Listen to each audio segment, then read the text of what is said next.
এই জায়গায় পরিষ্কার করবো নিজে নেবে পরিষ্কার করে এই জায়গায় গোসল করবো আর নৌকা চালাবো। কিন্তু আল্লাহর বিশেষ রহমতে এই জায়গায় যে স্পিড বোট চালাইতে পারবো এটা আমার চিন্তায় ছিল না। আমি মহান রাব্বুল আলামিনের কাছে শুকরিয়া জানাই যে যারা যে বলতেন যে আমাদেরকে দিয়ে কিছু হবে না, তারা দেখে যান স্পিড বোটের কত গতি, এই গতিতেই সোনারঘাট বহুদূর আগে। আমরা এই স্পিড বোটটা 1 মাসের জন্য আনা হয়েছে।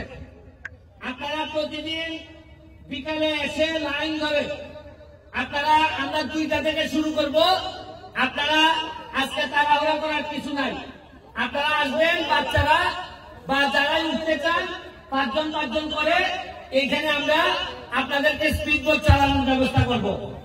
আর বিষয় থেকে আজকে রাতে আমাদের আলোকসজ্জা হবে। আমরা আকাশটাকে আলোকিত করতে চাই সোনারঘাটের বাজার। আপনারা থাকবেন, মাগরিবের নামাজের পরেই আমরা আকাশটাকে আলোকিত করব।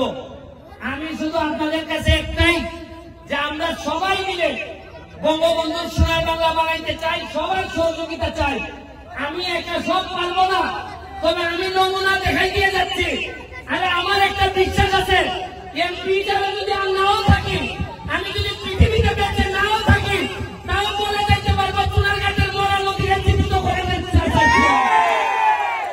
যারা আমাকে সহযোগিতা করেছেন, দুলাল হাজি, আমাদের বাহার, আমাদের তাজুল বাহার, আমাদের সোহাগ, তানিম, যারা করছেন সবার প্রতি আমার কৃতজ্ঞতা রইল। বিডি ক্লিনের প্রতি আমার কৃতজ্ঞতা রইল। বিডি ক্লিন এখানে আইসা আমাদের ময়লা পরিষ্কার করে গেছে। শুনেন, 4.5 মাসে মাত্র নমুনা দেখাইছি। এইবার বুঝেন 4.5 বছর হইলে কি দেখবেন। পরিষ্কারের কাজ পুরা 3 কিলোমিটার রাস্তা হবে, ওয়াকওয়ে হবে, এই স্পিড বোট চলবে। এইখানে চেয়ার টেবিল দিয়ে আপনারা বসে বিকালবেলা চা খাবেন এবং সুন্দর পানির ব্যবস্থা করব। আপনারা যে এই বাড়িগুলো আছেন, আপনাদেরকে বলি, আপনারা ময়লার পানি আল্লাহর রাস্তে পৌরসভার সাথে আলাপ করে আপনারা যার যে ময়লা পানিটা যদি নিজেদের মধ্যে রাখেন, যেভাবে আমার বাসায় আমি রাখি। আমি তো আমার বাসার ময়লা নদীতে ফেলি না। আপনাদের সাথে আমি, আপনারা আমার লোক, আপনারা আল্লাহর রাস্তে ময়লা ফেলেন না, কারণ ময়লা ফেললে আপনাদের সাথে যুদ্ধ করে আমরা পারবো না।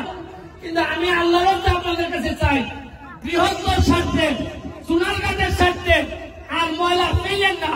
ময়লা পরিষ্কার করতে 40 বছর লাগছে, আপনাদের সহযোগিতা